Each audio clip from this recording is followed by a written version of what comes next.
Welcome to Bedtime Whisper. Now get comfortable, take a slow breath, and let's begin tonight's journey.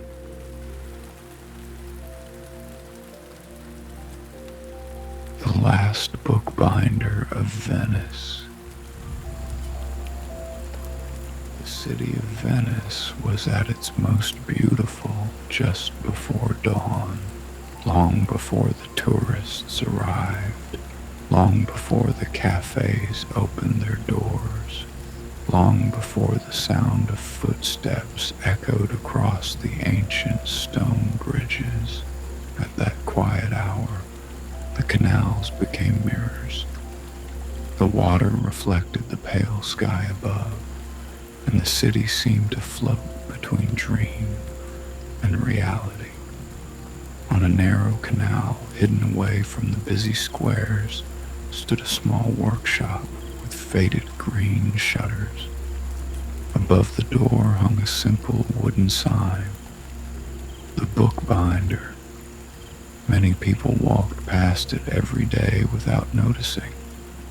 But inside that little workshop worked a man named Lorenzo.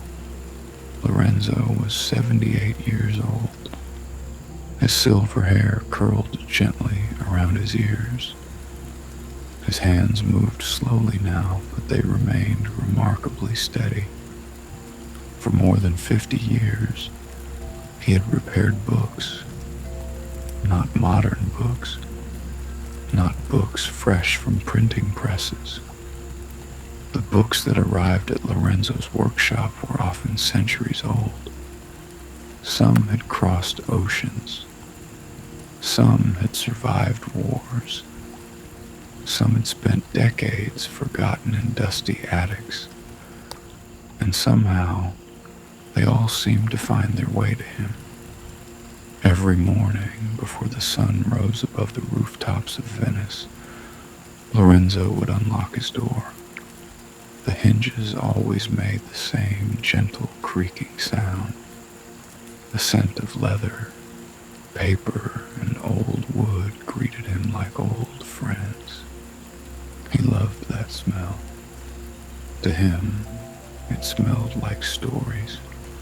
He would place a kettle on the stove, prepare a small cup of tea, and then sit quietly by the window overlooking the canal. Before beginning work, he always spent a few moments simply watching the water, the gondolas drifting by, the ripples spreading outward, the reflections dancing on nearby walls. It reminded him that everything moved at its own pace, including life itself. One autumn morning, while Venice was wrapped in a thin layer of mist, Lorenzo received a package unlike any he had seen before. The parcel was old, very old. The paper wrapping had faded. The corners were worn. Attached to it was a handwritten note. It read, "Please restore this book if you can. Its story deserves another chance." No name, no return address, nothing else. Lorenzo smiled. Mysteries often arrived in his workshop. Carefully, he opened the package. Inside lay a small leather-bound journal. The cover was cracked. Several pages had come loose. Time had clearly left its mark. Yet there was something special about it. Something that immediately caught Lorenzo's attention. The edges of the pages showed signs of frequent use. This was not a book that had spent its life on a shelf. Someone had carried it, read it often, loved it deeply. Lorenzo gently opened the first page. The handwriting inside was elegant and careful. The date at the top surprised him, 1893. More than a century earlier. The journal belonged to a young woman named Sophia. As Lorenzo began restoring the fragile pages, he found himself reading small portions of her story. Not all at once, just a page here and there, enough to accompany his work. Sophia lived in Venice as well. She had walked the same streets, crossed the same bridges, watched the same sunsets over the lagoon. Yet her world had existed more than 100 years ago. The thought fascinated him. As the days passed, restoring the journal became part of his daily routine. Each morning he repaired a few pages. Each afternoon he read another entry. Slowly, Sophia's voice returned to life. She wrote about ordinary things, the weather, the boats passing her window, the flowers she grew in clay pots, the sound of church bells drifting across the water. Nothing dramatic, nothing extraordinary. And yet Lorenzo found himself looking forward to every page, because Sophia had a gift. She noticed things, the small things, the things most people hurried past. One entry described sunlight reflecting from the canal onto her ceiling. Another described the sound of rain moving across the city at night. One page contained only a single sentence. Today I watched a leaf float through Venice and realized it was in no hurry to arrive anywhere. Lorenzo read that sentence 3 times, then he smiled. Outside his workshop window, a single leaf drifted slowly along the canal. For a moment, it felt as if time itself had folded gently together, past and present meeting for just an instant.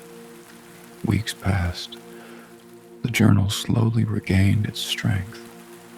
Lorenzo repaired torn pages, reinforced the binding, polished the leather cover. Every movement was careful, patient, respectful, as though he were caring for something alive. One evening, after finishing work, Lorenzo closed the journal and looked around his workshop. The room glowed softly beneath a single lamp. Outside, Venice had become quiet. The water in the canal moved lazily beneath the moonlight. And suddenly, Lorenzo realized something. For years he had believed he repaired books, but perhaps that wasn't entirely true. Maybe he repaired connections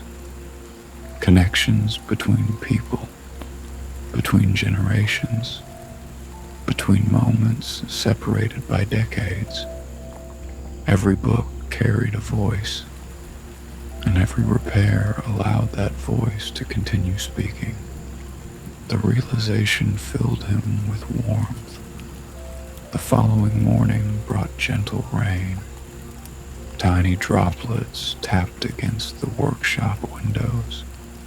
Venice looked softer somehow. The mist blended with the rain until buildings seemed to emerge from a dream. Lorenzo loved rainy mornings. The city became quieter, slower, the perfect companion for bookbinding. He spent hours stitching delicate threads into Sophia's journal. The repetitive motion felt calming, almost meditative.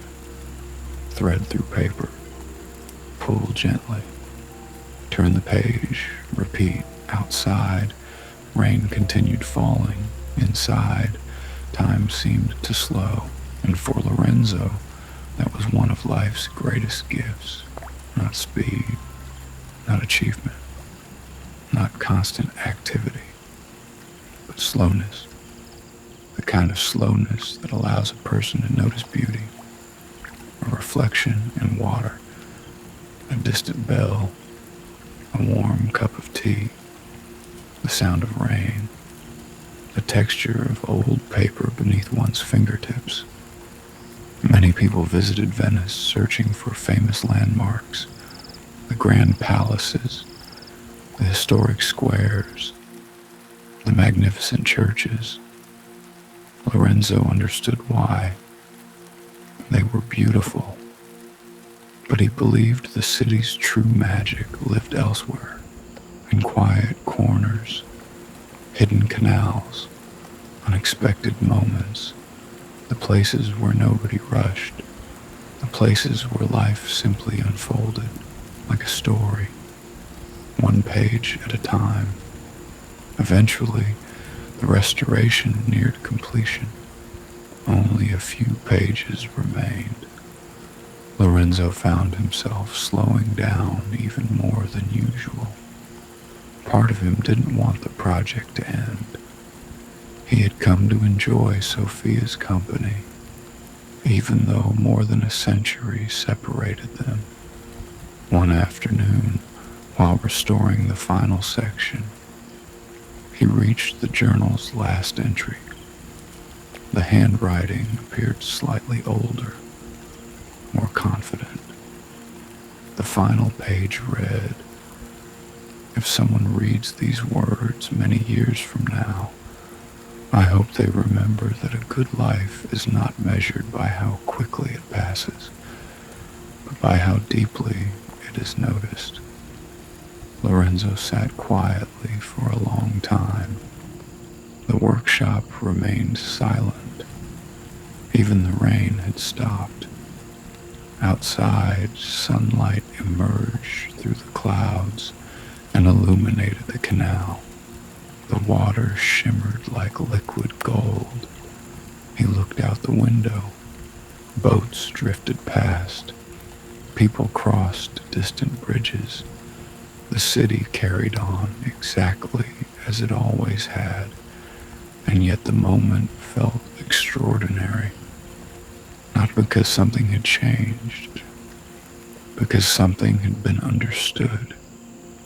That evening, Lorenzo completed the final repair. The journal now looked beautiful, not new, never new. Its age remained visible. Its history remained visible, but it was whole again, strong enough to be read for many years to come. As dusk settled over Venice, Lorenzo wrapped the journal carefully. He placed it beside the door, ready for its journey. Then he returned to his favorite chair near the window. The canal reflected hundreds of tiny lights. The city glowed softly beneath the evening sky. Somewhere nearby, church bells began ringing, slow, gentle, peaceful. Lorenzo closed his eyes. He listened to the bells, the water, the distant voices fading into night, and he felt grateful. Grateful for books, for stories, for quiet mornings, for rainy afternoons, for ordinary moments that often become the most meaningful memories. Outside, Venice drifted toward sleep. The canals grew calm. The lights shimmered on the water.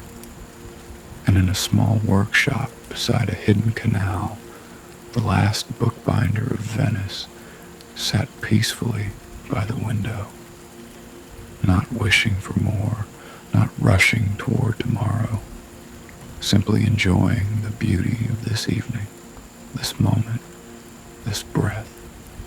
As the city settled into silence, Lorenzo smiled. The stories would continue. They always did. One page, one voice, one peaceful moment at a time.